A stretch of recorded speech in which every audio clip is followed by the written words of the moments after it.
Hey hello everyone, once again welcome back to your channel Krida Kshetra. Hope आप सभी लोग बहुत अच्छे होंगे, फिट होंगे, फाइन होंगे और जहाँ होंगे स्वस्थ होंगे। तो जैसा कि हमने आपको बताया था कि हमारी राजस्थान में जो पीटी यानी फिजिकल एजुकेशन जो टीचर की भर्ती आई है उसके लिए हम लोग प्रिपरेशन करना है। उसके लिए प्रिपरेशन स्टार्ट कर दीजिए क्योंकि जल्दी फॉर्म आ जाएगा और हो सकता है लास्ट मंथ तक हमारी यूपी एलटी की भी आपको वैकेंसी देखने को मिले, इसलिए बिल्कुल भी टाइम वेस्ट मत करिए। इसीलिए मैं आपके लिए एक्स्ट्रा एक दिन थ्योरी पार्ट करूँगी और एक दिन ऑब्जेक्टिव क्वेश्चन करूँगी जो कि हमारे अभी तक 10-15 साल पुराने पेपर है उनको भी यहाँ पे हम सॉल्व कराएंगे आपको, ताकि आपकी दोनों प्रिपरेशन साथ में चलती रहे, थ्योरी की भी होती रहे और साथ में ऑब्जेक्टिव भी होते रहे। तो प्लीज़ अगर आप वीडियो पे पहली बार विजिट कर रहे हैं तो प्लीज़ चैनल को लाइक शेयर सब्सक्राइब करना ना भूलें और साथ में बेल आइकन को प्रेस करें ताकि आने वाली हर एक नोटिफिकेशन आपको मिल सके, ताकि ये इंपॉर्टेंट जो आपके लिए इंपॉर्टेंट वीडियो है, जो इंपॉर्टेंट टॉपिक है, उनको आप मिस ना करें। इसलिए ज़्यादा से ज़्यादा अपने दोस्तों को शेयर करें।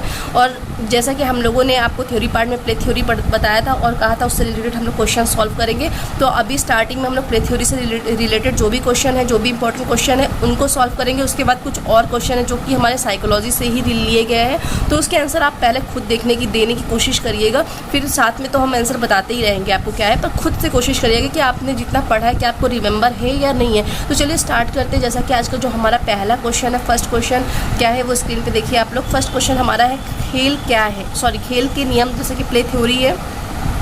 तो फर्स्ट क्वेश्चन हमारा प्ले थ्योरीज कितने प्रकार की होती है, how many types of play theories. तो आपको बताना है प्ले थ्योरीज हमारी कितने प्रकार की होती है। ऑप्शन आपके सामने है। ऑप्शन नंबर ए 15 है, ऑप्शन नंबर बी है 10, ऑप्शन नंबर सी है 20, ऑप्शन नंबर डी है 12। तो आपको गेस करना है इसका राइट आंसर क्या है। तो अब आपने गेस कर लिया आपको दोस्तों। तो हमारी जो ये खेल के सिद्धांत है, प्ले थ्योरी, वो टोटल 10 प्रकार की है। कहीं कहीं पे 9 मिलता है, पर ऑप्शन के तहत करिएगा। 10 ऑप्शन में नहीं है तो 9 करिएगा। अगर 9 नहीं है 10 है तो 10 करिएगा। हमारी जो प्ले थ्योरी है वो कितने प्रकार की होती है, 10 प्रकार की होती है। ठीक है। नेक्स्ट क्वेश्चन है हमारी अतिरिक्त शक्ति की धारणा, थ्योरी ऑफ सरप्लस एनर्जी को किसने दिया है। इस मतलब जो ये थ्योरी है, इस थ्योरी को किस नाम से जाना जाता है आपको ये बताना है। थ्योरी ऑफ सरप्लस एनर्जी है, इसको किस नाम से जाना जाता है आपको ये बताना है। और ये साथ में ये बताना है इस थ्योरी को किसने दिया है। ठीक है। ये मैंने लास्ट में ये डाला है आपके लिए स्क्रीन, जो प्ले थ्योरी है कितने प्रकार की होती है इसमें आप देख सकते हैं, इसमें दिया हुआ है और किसने कौन कौन सी थ्योरी दी है इसके सामने उसके नाम दिए हुए हैं। ठीक है, आप देख सकते हैं। तो चलिए जो दूसरा हमारा क्वेश्चन है क्या पूछ रहा है, सरप्लस एनर्जी है। जो थ्योरी है हमारी सरप्लस एनर्जी, इसको हम लोग अतिरिक्त ऊर्जा का सिद्धांत कहते हैं। तो इसको दूसरे किस नाम से जाना जाता है ये आपको बताना है। पिकनिक थ्योरी का कहते हैं, लर्निंग थ्योरी कहते हैं, सिचलर स्पेंसर थ्योरी कहते हैं, या इनमें से किसी को कुछ नहीं कहते। Option number A picnic, B learning, C Schiller Spencer and C D है आपका नन। होप आपने गेस कर लिया क्योंकि मैंने इसको अच्छे से बताया था थ्योरी में कैसे याद करना। जो हमारी सरप्लस एनर्जी थ्योरी इसको बताया था मैंने SSH करके याद करना, क्योंकि इस थ्योरी को हमारे हर्बर्ट स्पेंसर और सिचलर ने दिया है और इसको हम लोग सिचलर और स्पेंसर थ्योरी के नाम से भी जानते हैं। देखिए क्वेश्चन आ गया, ऐसे ही क्वेश्चन आते हैं जो घुमा देते हैं आपको। तो अगर आपको ये पता रहेगा तो आराम से इसका आंसर दे पाएंगे। तो इसका राइट आंसर जो है option number C is right, यानी सिचलर और स्पेंसर थ्योरी कहते हैं। तो क्वेश्चन नंबर 3 है हमारी थ्योरी ऑफ सरप्लस एनर्जी के प्रवर्तक किससे माना जाता है। जी हाँ, इस जो हमारी ये थ्योरी है सरप्लस एनर्जी, इसके प्रवर्तक कौन माना जाता है। प्रवर्तक मीन्स किसने इस थ्योरी को दिया है, फादर कौन है, कौन है इस थ्योरी, किसने इस थ्योरी को गिवन किया है, दिया है। ठीक है, आपको बताना थ्योरी ऑफ सरप्लस एनर्जी यानी अतिरिक्त ऊर्जा का जो सिद्धांत है इस थ्योरी के प्रतिपादक कौन है कह दीजिए। तो जैसा कि अभी आपको बताया मैंने, हर्बर्ट स्पेंसर एंड सिचलर। ठीक है, कौन है, option number A is right है। SSH याद कर लीजिएगा, S for surplus energy, S for Schiller और H फॉर हर्बर्ट स्पेंसर। ठीक है, तो आप याद रखिएगा हर्बर्ट स्पेंसर और सिचलर ने सरप्लस एनर्जी थ्योरी के प्रवर्तक माने जाते हैं और सरप्लस एनर्जी को हम लोग सिचलर और स्पेंसर थ्योरी के नाम से भी जानते हैं। अगली जो हमारी क्वेश्चन अगला है एंटिसिपेटरी थ्योरी, जिसे भविष्यदर्शी की धारणा कहते हैं। इस थ्योरी के प्रवर्तक कौन है, इस थ्योरी किसने दिया है। तो होप आपने गेस कर लिया होगा, आपको पता होगा, मैंने बड़े अच्छे से बताया था आपको। चलिए ऑप्शन देख लीजिए अगर आपने नहीं देखा है या वीडियो को नहीं देखा है। तो हमारा जो ऑप्शन नंबर ए है थार्नाडाइक, ऑप्शन नंबर बी है प्लेटो, ऑप्शन नंबर सी है Karl Bruce, option number D है अरस्तु। तो किसने दी है, ए मैंने बताया था कैसे याद करना है आपको, AC करके बताया था कुछ ऐसा। होप आपने गेस कर लिया होगा, AC से याद कर लीजिए। एंटिसिपेटरी हमारे कार्ल ब्रूस ने दी है, जिसको हमने कहा था A for anticipatory, C for Karl Bruce ने दिया। ठीक है, तो हाँ, इसका जो ऑप्शन है 4, क्वेश्चन नंबर 4 का हमारा राइट आंसर सी है। कार्ल ग्रूस ने जो है एंटीसिपेटरी थ्योरी दी है। सरप्लस एनर्जी थ्योरी हमारी किसने दी है? सिचलर एंड हर्बर्ट स्पेंसर ने दी है। क्वेश्चन नंबर 5 हमारा जो रिक्रिएशनल थ्योरी है, मनोरंजनात्मक धारणा है, इसके प्रवर्तक कौन है? इस थ्योरी को किसने दिया? इसके प्रतिपादक कौन है? तो ऑप्शन आपके सामने है G.N.W. पैट्रिक, अरस्तु, लॉर्ड केम्स, या ये तीनों, सॉरी ये दोनों हैं इसमें, का और गा दोनों इसमें हैं। ठीक है, का होगा मिस G.N.W. पैट्रिक या लॉर्ड केम्स, ये दोनों हैं। ऑप्शन आपको बताना, ऑप्शन आपने देख लिया होगा। अब इसको आंसर आपको देना है। इसका आंसर, राइट आंसर क्या है? तो जो हमारी रिक्रिएशनल थ्योरी है, इसको जो इसने दिया है उनका क्या नाम है? मैंने बताया था लॉर्ड केम्स और G.T.W. पैट्रिक। ठीक है, मैंने क्या कहा था? लॉर्ड कृष्णा ने कहा है भैया जाओ जाके रिक्रिएशनल करो, जाके आराम से मज़े करो, जाके खुश रहो, मस्त रहो, एंजॉय करो लाइफ को, ऐसा करिए कुछ बना लेना यार। तो रिक्रिएशनल थ्योरी हमारे G.T.W. पैट्रिक और लॉर्ड केम्स ने दी है, लॉर्ड कृष्णा और पैट्रिक ने दिया है। ओके, होप समझ में आया होगा, आपको समझ में आ रहा होगा और मज़ा आ रही होगी पढ़ने में। अगर आपने थ्योरी पार्ट नहीं देखा है दोस्तों तो प्लीज़ थ्योरी को देख लीजिएगा। ओके, क्योंकि चलिए रिवीजन कर लेते हैं। हमारा फर्स्ट जो हर्बर्ट स्पेंसर, सॉरी जो हमारी सरप्लस एनर्जी थ्योरी है उसको किसने दिया है? हमारे SSH यानी हर्बर्ट स्पेंसर और सिचलर ने दिया है। एंटीसिपेटरी थ्योरी AC ने दिया है यानी कार्ल ग्रूस ने दिया है। रिक्रिएशनल थ्योरी हमारे लॉर्ड कृष्णा ने दिया है यानी लॉर्ड केम्स और पैट्रिक ने दिया है। कौन से पैट्रिक ने? G.T.W. पैट्रिक ने दिया है। नेक्स्ट जो क्वेश्चन आता है, क्वेश्चन नंबर 6 हमारा जो है, क्वेश्चन नंबर 6 कह रहा है पुनः अवलोकन, रिकैपुलेटरी थ्योरी किसने दी? जिसमें पुनः मतलब मैंने बताया था जो चीज़ दोहराई जा रही हो, ठीक है, उस चीज़ की बात की गई है। तो ये थ्योरी किसने दी है दोस्तों? कार्ल ग्रूस ने दी है, स्टैनले हॉल ने दी है, लॉर्ड जेम्स ने दी है या पैट्रिक ने दिया है। ठीक है, अगर आपने थ्योरी देखा है तो आपको ये भी याद होगा। तो इसका ऑप्शन री-स्टैंजा करके मैंने बताया था याद करने के लिए आपको। री-स्टैंजा मीन्स रिकैपुलेटरी थ्योरी हमारी किसने दी है? स्टैनले हॉल ने दी है। किसने दी है? स्टैनले हॉल ने दी है। तो री-स्टैंजा करके याद करना था आपको। री-स्टैंजा रिकैपुलेटरी थ्योरी में स्टैनले हॉल ने दिया। ठीक है, री-स्टैंजा। ओके, नेक्स्ट है 7 हमारी साइको एनालिटिक थ्योरी। ये बहुत इंपॉर्टेंट है क्योंकि जनरली बहुत बार पूछते हैं एग्जाम में। तो ये हमारे किस प्रवर्तक ने, हमारे किस साइकोलॉजिस्ट ने दिया है इस थ्योरी को? कौन सी साइको एनालिटिक थ्योरी यानी मन का विश्लेषण किसने किया है, इसके बारे में बताना है कौन है जिन्होंने मन का विश्लेषण किया है। सिगमंड फ्रायड ने किया है, स्टैनले हॉल ने किया है, पैट्रिक ने किया है, कार्ल ग्रूस ने किया है। आपको बताना है किसने किया है। तो ये सभी जानते होंगे, अगर नहीं जानते तो इसका ऑप्शन ए इज राइट है। सिगमंड फ्रायड ने साइको एनालिटिक थ्योरी का यानी मन का विश्लेषण किया था। इस थ्योरी को हमारे सिगमंड फ्रायड ने दिया था। ओके, किसने दिया था psychoanalytic theory? Sigmund Freud ने दिया था। नेक्स्ट हमारा विरेचन यानी कैथार्टिक थ्योरी के प्रवर्तक कौन है? कैथार्टिक थ्योरी किसने दी थी? ये भी मैंने बताया था। किसने दिया था? फ्रायड ने दिया था, मैट्रिक ने दिया था, अरस्तु ने दिया था, कार्ल ग्रूस ने दिया था। तो क्या बताया था मैंने, कैसे याद करना आपको? CA करके याद करना। C for cathartic, A for अरस्तु, यानी कैथार्टिक थ्योरी हमारे अरस्तु ने दिया है। चर्ट से याद करना है, CA करके याद करना है, चार्टर्ड अकाउंटेंट, यानी कि कैथार्टिक थ्योरी हमारे अरस्तु ने दिया है। ओके, नेक्स्ट क्वेश्चन हमारा प्लेस लाइफ थ्योरी यानी खेल जीवन की धारणा जो है, ये जो थ्योरी है किसने दी है? इसके ये जो सिद्धांत है इसके प्रतिपादक कौन है, प्रवर्तक कौन है? तो आपको बताना है प्लेस लाइफ थ्योरी को किसने दी है? जॉन ड्यू ने या कार्ल ग्रूस ने, अरस्तु ने, फ्रायड ने। प्लेस लाइफ थ्योरी किसने दी है? ऑप्शन नंबर ए जॉन डीवे ने, कार्ल ग्रूस ने, ऑप्शन नंबर सी अरस्तु ने, ऑप्शन नंबर डी फ्रायड ने। आप होप आपने गेस कर लिया होगा। तो ये जो प्लेस लाइफ थ्योरी है हमारी खेल जीवन की जो धारणा है, ये जो सिद्धांत है ये हमारे किसने दिया है आपको बताना है। तो ये इस जो सिद्धांत है हमारे option number E is right, John Dewey ने दिया है place life theory. Okay, John Dewey ने दिया था। ये याद रखिएगा दोस्तों, जितने भी क्वेश्चन एग्जाम में पूछे हुए हैं, एग्जाम में हर बार ही पूछते हैं, इंपॉर्टेंट इससे ज़्यादा इंपॉर्टेंट कुछ नहीं, इसी टाइप के क्वेश्चन आएंगे आपके और बिल्कुल भी नहीं। अब ये हमारे कुछ और क्वेश्चन हैं जिनके बारे में हम लोग पहले डिस्कशन कर चुके थ्योरी में। तो युंग ने व्यक्तित्व विकास की कितनी अवस्थाएं बताई है? जी हाँ, आपको बताना है जो हमारी युंग है उन्होंने जो व्यक्तित्व हमारी पर्सनालिटी है उसके डेवलपमेंट की कितनी जो स्टेज है वो बताई है। आपको बताना है, ऑप्शन है आपके पास 4 यानी 4, ऑप्शन नंबर बी है 8, ऑप्शन नंबर सी है 10, ऑप्शन नंबर डी है 7। तो आप गेस करिए कितनी अवस्थाएँ हैं। तो होप आप सभी लोगों ने गेस कर लिया होगा। जी हाँ, युंग ने जो हमारी व्यक्तित्व की कितनी अवस्थाएँ हैं बताई है, कितने प्रकार की बताई है, आपको बताना है। तो यूंग ने व्यक्तित्व की जो अवस्थाएं बताई हैं दोस्तों, वो बताई हैं कितने प्रकार की, 4 प्रकार की, 8 प्रकार की, 10 प्रकार की, 7 प्रकार की, कितने प्रकार की बताई हैं। तो इन्होंने 4 प्रकार की अवस्थाएं बताई हैं। कितने प्रकार की बताई हैं? 4 प्रकार की अवस्थाएं बताई हैं। किसके विकास, व्यक्तित्व के विकास की जो अवस्थाएं हैं, विकास की, डेवलपमेंट की, वो 4 प्रकार की बताई है। ओके, नेक्स्ट क्वेश्चन है हमारा, फ्रायड मानसिक ऊर्जा की उत्पत्ति का स्रोत मानते हैं। जो हमारे सिगमंड फ्रायड जी हैं, जिन्होंने साइकोएनालिटिक थ्योरी दी है, वो जो मेंटल जो एनर्जी है, मानसिक जो ऊर्जा है, उसकी उत्पत्ति का स्रोत किसे मानते हैं? यौन मूल प्रवृत्ति को, शारीरिक क्रियाओं को, अवचेतन को, या फिर उपर्युक्त सभी को। तो हमने थ्योरी पार्ट में डिस्कशन किया था इसके बारे में कि जो हमारे सिगमंड फ्रायड हैं, उन्होंने किस पे ज़्यादा बल दिया है, किसको वो उत्पत्ति का स्रोत मानते हैं। अगर आपने थ्योरी पार्ट देखा है तो होप आपने तुरंत गेस कर लिया होगा। तो मैंने बताया था, इन्होंने काम वासना, जो हमारी सेक्स फीलिंग्स जो होती हैं, उनके बारे में बताया था। यानी यहाँ पे जो इसका राइट आंसर होगा ए होगा। यौन मूल प्रवृत्ति को इन्होंने उत्पत्ति का मानसिक उत्पत्ति ऊर्जा का स्रोत माना है। तो इस थ्योरी पे लोगों ने काफ़ी विवाद किया था, बहुत सारे विवाद वगैरह हुए थे। बट नॉलेज के लिए याद कर लीजिए कि जो फ्रायड है, इन्होंने जो मानसिक ऊर्जा का किसको उत्पत्ति का स्रोत माना था? यौन मूल प्रवृत्ति को, यानी जो काम वासना होती, सेक्स होती, उसको इन्होंने इसका जो उत्पत्ति का स्रोत माना था। इसके लिए इन्होंने क्या बोलते हैं, लिबिडो शब्द दिया था। याद रखिएगा, लिबिडो कभी कभी आता है, लिबिडो किसने दिया? तो याद रखिएगा फ्रायड ने दिया, सिगमंड फ्रायड ने दिया, ठीक है। और साइकोएनालिटिक थ्योरी भी हमारे सिगमंड फ्रायड ने दिया है, ठीक है। नेक्स्ट क्वेश्चन नंबर 5 है, व्यक्तित्व के आकारात्मक मॉडल।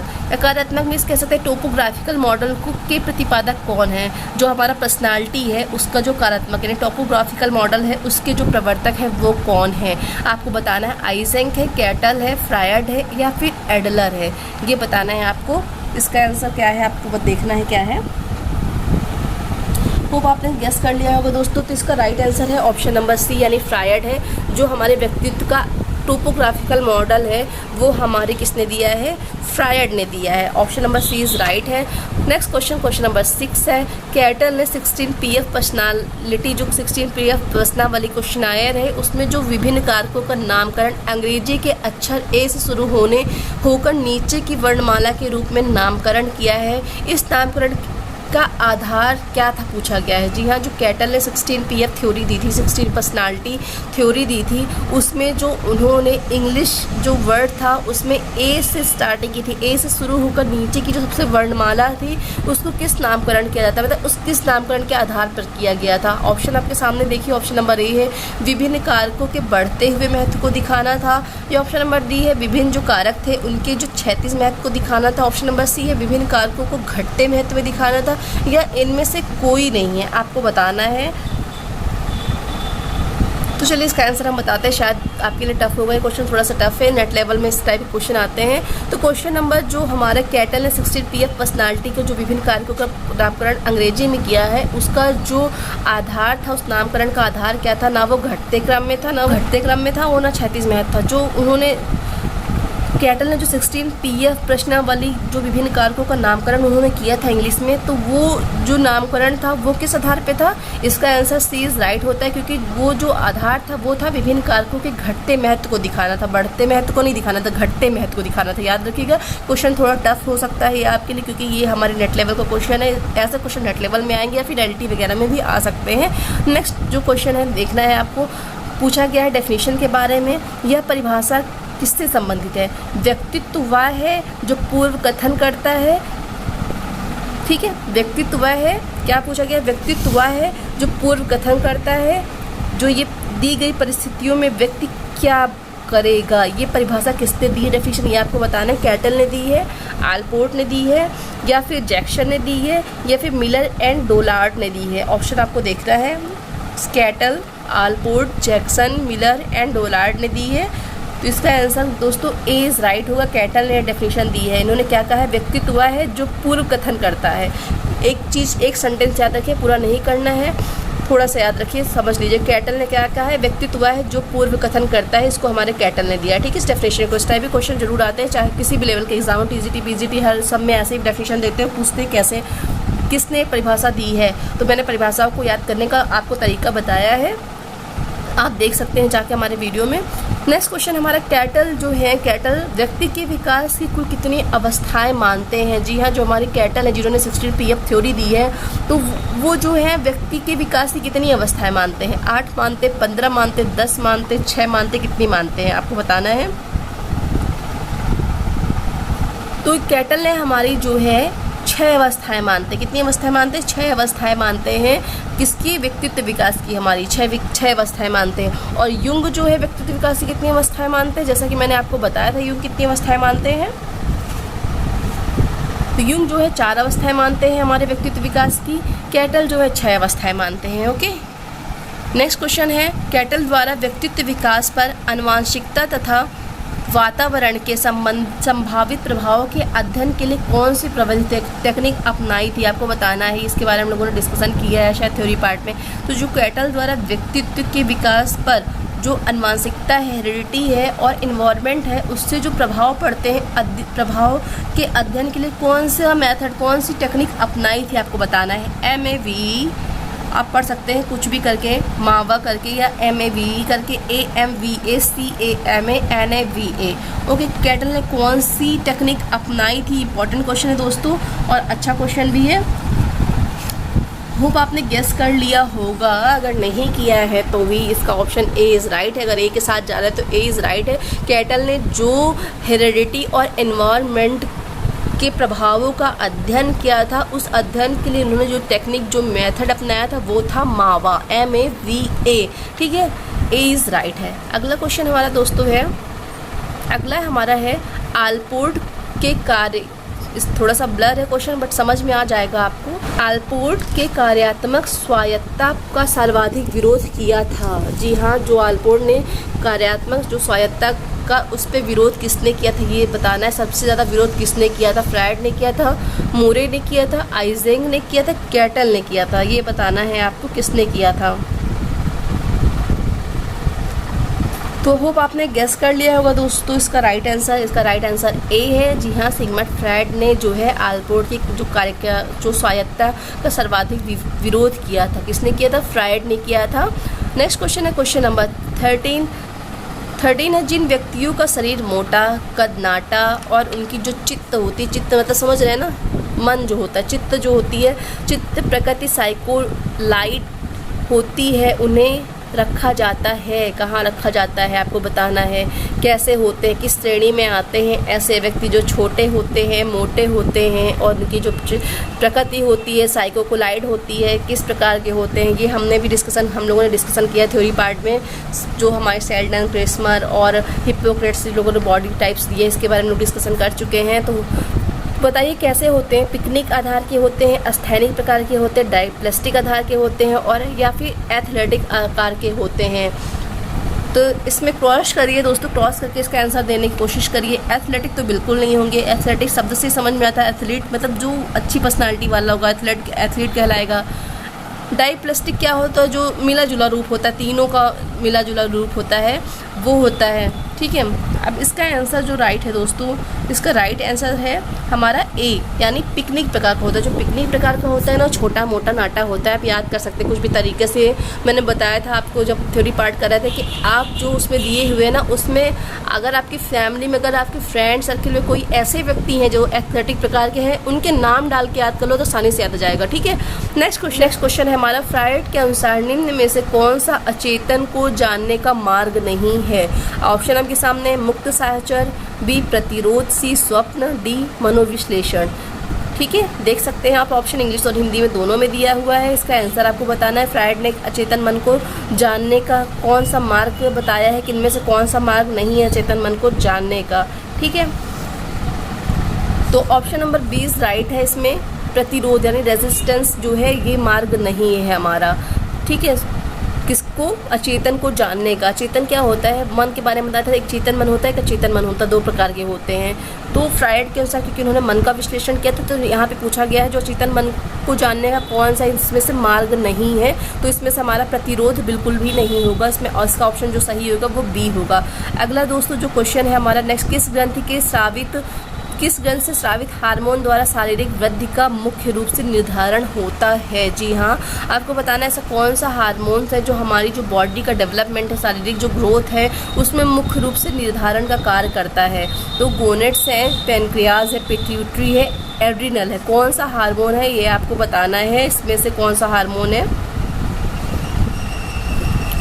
तो option number D is right है दोस्तों। इसमें हमारा पिट्यूटरी है। किस ग्रंथि में स्रावित होने वाला वृद्धि मुख्य रूप से निर्धारण करता है? तो हमारा ये क्या है? पिट्यूटरी ग्लैंड है। ठीक है, याद रखिएगा option number D is right है।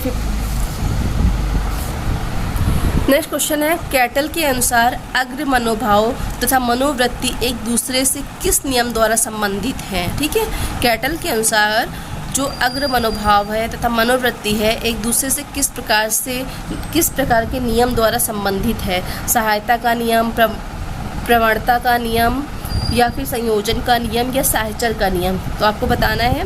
क्वेश्चन थोड़ा सा टफ है, आप देख सकते हैं। तो इसका ऑप्शन ए इज़ राइट है, सहायता का नियम। नेक्स्ट क्वेश्चन है, क्वेश्चन नंबर हमारा जो अगला है, आइजेंक के अनुसार व्यक्तित्व के प्रकार तथा शील गुणों का निर्धारण में महत्वपूर्ण भूमिका होती है। ठीक है, आइजेंक के अनुसार पूछा गया है कि जो व्यक्तित्व का प्रकार है और उनके जो ट्रेड्स हैं, शील गुण है, उनके निर्धारण में महत्वपूर्ण भूमिका किसकी होती है?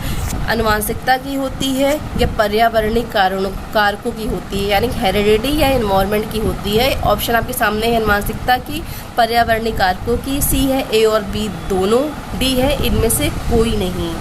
आपको इसका आंसर देना है, बताना है। तो आपको इसका आंसर आपने गेस कर लिया होगा। तो इसका आंसर ए इज़ राइट है, यानी आनुवांशिकता को जो आइजेंक है, आइजेंक ने इसमें आनुवांशिकता को, किसको? आनुवांशिकता को महत्व दिया है। अनुवांशील गुणों को जानने के लिए सबसे ज़्यादा महत्वपूर्ण उन्होंने कहा जो भूमिका होती है वो आनुवांशिकता की होती है, यानी हेरिडिटी की होती है।